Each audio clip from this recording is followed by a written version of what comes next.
बालाघाट जिले के बिलाईगढ़ विधानसभा के कांग्रेस युवा नेता व पूर्व नगर अध्यक्ष सहित पत्रकार रहे यूसुफ खान के आकस्मिक निधन के बाद पूरे क्षेत्र में शोक की लहर बनी हुई है।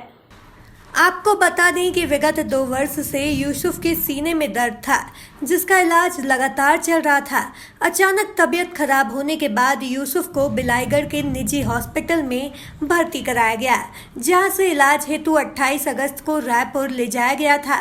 रायपुर में लगातार कई हॉस्पिटलों में इलाज कराया गया, जहां यूसुफ आखिरकार अपनी जिंदगी की जंग हार गया और दुनिया को हमेशा हमेशा के लिए अलविदा कह गया। यूसुफ की मौत के बाद उनके चाहने वाले व परिजनों ने अंतिम झलक की राह ताकते रहे, किंतु परिजन सहित क्षेत्र के लोग एक झलक पाने के लिए तरसते रह गए और एक झलक भी नसीब नहीं हुई। इसका कारण कुछ और नहीं बल्कि यूसुफ की मौत के बाद आई कोरोना टेस्ट की रिपोर्ट थी। इलाज के दौरान यूसुफ का कोरोना टेस्ट कराया गया था, जहां एक हॉस्पिटल में अब तक कोरोना की रिपोर्ट नहीं आई। परिजनों ने हॉस्पिटल में कोरोना टेस्ट की जानकारी मांगी, लेकिन डॉक्टरों ने रिपोर्ट दिल्ली जाने व 5 दिन बाद आने की जानकारी दी। तो वहीं दूसरे हॉस्पिटल में कोरोना टेस्ट का सैंपल रिजेक्ट बताया गया। यूसुफ की मौत के बाद स्वास्थ्य विभाग द्वारा कोरोना टेस्ट पॉजिटिव बताकर यूसुफ के शव को परिजनों को नहीं सौंपा व स्वास्थ्य विभाग की बड़ी लापरवाही बताई गई और आरोप लगाया गया कि स्वास्थ्य विभाग के अधिकारी के दबाव से यूसुफ के जान के साथ खिलवाड़ किया गया है। गौरतलब है कि दीपक टंडन ने यूसुफ खान के साथ हुई आपबीती घटना को मीडिया के सामने लाया और मीडिया के माध्यम से छत्तीसगढ़ के मुखिया भूपेश बघेल और स्वास्थ्य मंत्री टीएस सिंहदेव से निवेदन करते हुए इस मामले की उच्च जांच कर दोषियों के प्रति कार्यवाही करने की मांग की है। ऐसे में अब देखना होगा कि क्या भूपेश सरकार कांग्रेस पार्टी के लिए समर्पित रहे यूसुफ खान के मौत का उच्च स्तरीय जांच कराएगी या नहीं। बोलिए रोल।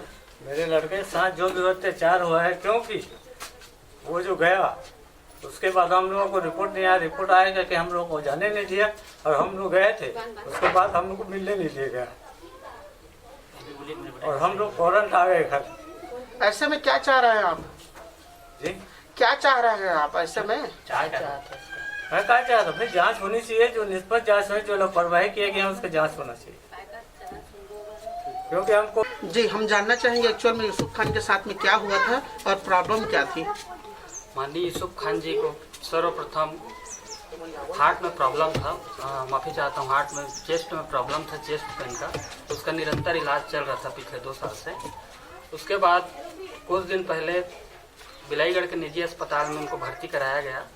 यहाँ से उनको 28 तारीख को रायपुर ले जाया गया, जहाँ हमें पहले से कोई जानकारी नहीं थी किस अस्पताल में करना है। हम लोग रामकृष्ण अस्पताल में गए, वहाँ बेड की व्यवस्था नहीं होने के कारण हम लोग वीवाई हॉस्पिटल में गए।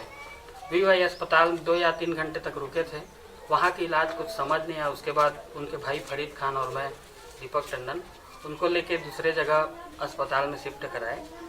रात में हमें एक अस्पताल मिला, श्री अनंत साई अस्पताल में 2 दिन तक इलाज चला। वहाँ भी उनकी स्थिति में सुधार नहीं हो पाया। उसके बाद श्री नारायणा नामक एक देवेंद्र नगर रायपुर में अस्पताल है, वहाँ लेके गए। श्री नारायणा अस्पताल में हम लोग 3 से 4 घंटे तक रहे, ना तो उनके पास कोई नर्स गया ना कोई डॉक्टर गया, और ऊपर से उनकी जो ऑक्सीजन की आवश्यकता थी तो ऑक्सीजन मास्क तक भी उनको नहीं उपलब्ध कराया गया। क्या लगता है वहाँ पे उनके साथ कोई लापरवाही हुई है? निसंदेह उनके साथ श्री नारायणा में लापरवाही है, क्योंकि जो मरीज ऑक्सीजन के लिए व्याप्त था, ऑक्सीजन जिसको चाहिए थी, उसके लिए ना तो 4 घंटे तक ऑक्सीजन की व्यवस्था कर पाए थे, ना ही उसको कोविड पेशेंट है करके कोई नर्स या डॉक्टर उनके पास गया था। आपको कैसे पता चला कि उसको पॉजिटिव नहीं आई है? उनका कोरोना टेस्ट हमने अनंत साई नाम के अस्पताल में कराया था। अनंत साई में से अभी तक हमें 3 दिन में जबकि रिपोर्ट मिल जाता है, अभी तक एक भी रिपोर्ट वहाँ से उपलब्ध नहीं हो पाई है। इसकी पुष्टि किसने की थी कि उनको कोरोना है? इसकी पुष्टि हम लोग दूसरे अस्पताल में किया, जिसका नाम हेरिटेज है, देवेंद्र नगर में ही ऊपर स्थापित है, वहाँ हम लोग कराए। उनको 1 तारीख एडमिट कराया गया था हेरिटेज नाम के अस्पताल में। पर्ची मिला है क्या किसी भी प्रकार की? बात पूरी करो पहले। हाँ हाँ। वहाँ गए थे, फिर 1 तारीख को हम लोगों ने टेस्ट कराया उनका।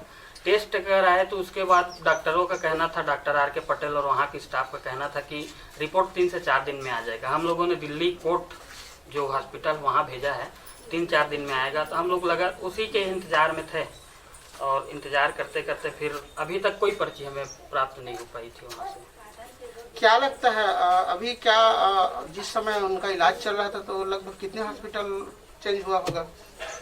3 से 4 अस्पताल हम लोग। क्या इन हॉस्पिटलों में कोरोना टेस्ट हुआ था? एक अस्पताल में हुआ था, श्री अनंत साई में, बाकी जगह नहीं हो पाया। वहाँ की रिपोर्ट आप लोगों को मिल पाई थी? अभी तक नहीं मिला है और फ़ोन करके जानकारी लिए तो रिपोर्ट आएगा बोले हैं, अभी तक कोई रिपोर्ट नहीं दी है। अच्छा, ये जिस समय यूसुफ भाई एक लेटर जारी किया था, है ना, उस लेटर में कुछ स्वास्थ्य विभाग की लापरवाही दर्शाया है, तो क्या स्थिति रही है उस बीच? उसमें दर्शाया गया था कि हमारे सम्मानीय विधायक जी से उन्होंने मांग किया था कि उचित व्यवस्था हमारी की जाए और विधायक जी लगातार उनसे हम लोग उस कांटेक्ट में थे, संपर्क में थे और व्यवस्था कराने की पूरी तरह से कोशिश किए हैं। इसमें श्री अस्पताल जो जहाँ पे एडमिट थे उस अस्पताल से लापरवाही की गई है कि उनको उचित स्वास्थ्य की वो नहीं दे पाए। दवाई वगैरह हम लोग निरंतर खरीद के दे रहे थे उनको, लेकिन उन्होंने लापरवाही किया है उसमें। एक्चुअल में प्रॉब्लम क्या था यहाँ से वहाँ एडमिट होने का?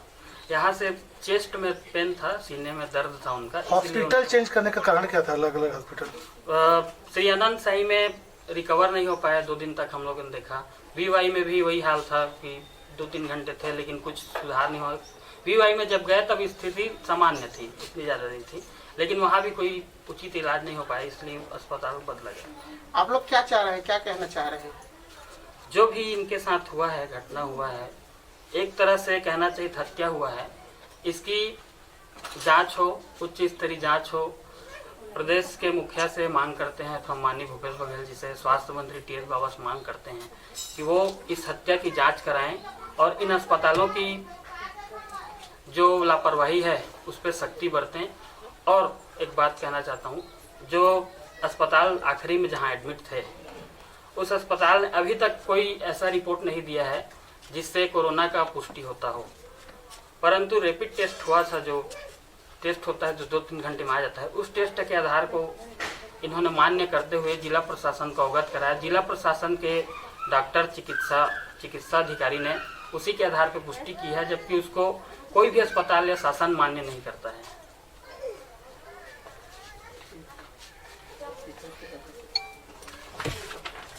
उनके बारे में बताएंगे?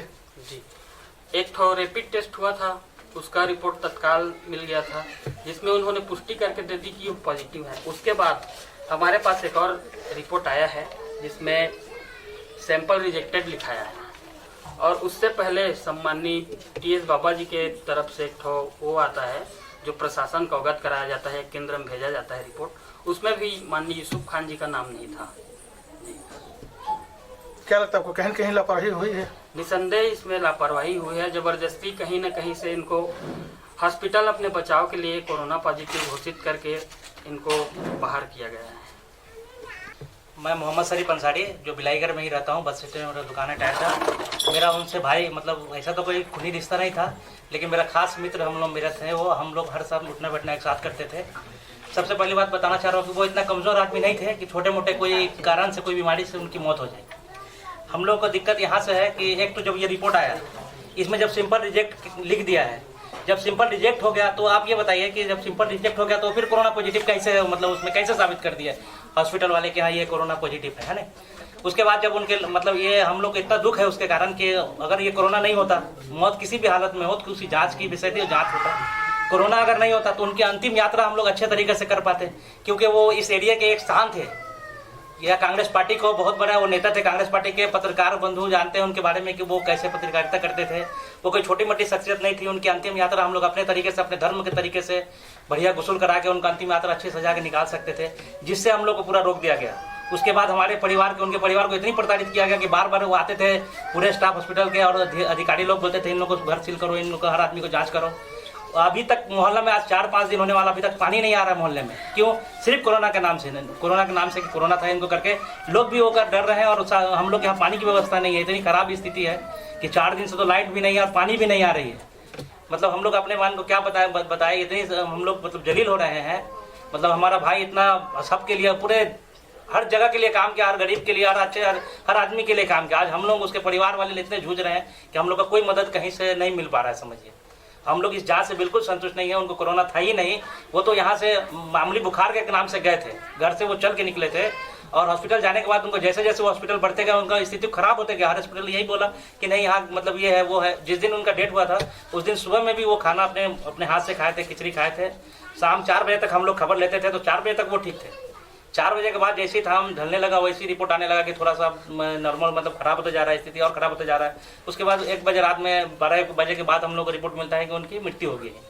तो इस पे हम लोग को पूरा हम लोग इनसे संतुष्ट नहीं है। हम लोग चाहते हैं कि शासन से अच्छी जांच हो, उचित तरीके की जांच इसमें हो जाए और हम लोग को संतुष्ट किया जाए। हम लोग इसमें संतुष्ट नहीं है। उनको कोरोना नहीं था, ये भी एक गलत रिपोर्ट बना के भेजा गया है। इसका प्रमाण हमारे पास है। और एक और लापरवाही हुई जब नगर पंचायत के लोग वहाँ जब लाने गए या सीएमओ या कोई भी अधिकारी, तो उनको तो वहाँ से रिपोर्ट लेना था कि हाँ इस पे कोरोना है क्या है, जांच के लाए और दे दिया वहाँ 4 आदमी से। अब किसी को जाने भी नहीं दिया, बस 2 आदमी घर के लोग गए और वहाँ उनका अंतिम सांस को कैसे भी करके उनको दफना अपना के वहाँ से सब लोग चले गए। हम लोग का यही मांग है, पूरे घर वाले का, पूरे बस्ती वाले का, पूरे बिलाईगढ़ का एक ही मांग है कि ये जांच जो है उच्च स्तरीय से जांच हो और इसका जो भी है अगर दोषी कोई है तो उसको कड़ी से कड़ी सजा मिला। अभी कोई क्षेत्रीय विधायक साहब से कोई सांत्वना मिला आपको इस मामले में? देखिए मोटा मोटी अब मैं ये कह सकता हूँ विधायक जी तो शुरू में मदद किए थे, कल इनको फोन भी आया था, लेकिन वो अभी तक ऐसा कुछ वो मतलब यहाँ आए नहीं और आके कोई सामने में खड़े नहीं हुए। फोन तो सब करते हैं, फोन तो अपने रिश्तेदार भी कर रहे हैं, वो भी किए हैं, लेकिन ऐसा कोई खास मदद जिससे हमको संतुष्ट हो ऐसा कोई मदद हमको नहीं मिला। जिस तरह से यूसुफ जी का विधायक साथ उनका संबंध था तो उनको आना चाहिए था, लेकिन अभी तक नहीं आए। बिल्कुल आना चाहिए था और यही तो हम लोग सोच पड़े हैं कि वो क्यों नहीं आए। बाकी कोई भी नेता, उनका तो हर नेता से संपर्क, उनको तो मुख्यमंत्री तक नाम से जानते थे। अभी तक हम लोग को उसके परिवार को ना कोई मदद मिला है वहाँ से। कांग्रेस के इतने बड़े नेता थे, कांग्रेस को 15 साल जिंदा बिलाईगढ़ में वो करके रखे, कांग्रेस का झंडा तक और दड़ी तक बिछाए और आज उनको पूछने वाला कांग्रेस का एक भी नेता हमारे घर तक नहीं आया। इससे हम संतुष्ट नहीं हैं। बस आप लोग। बलूदा बाजार से कमलेश पटेल की रिपोर्ट।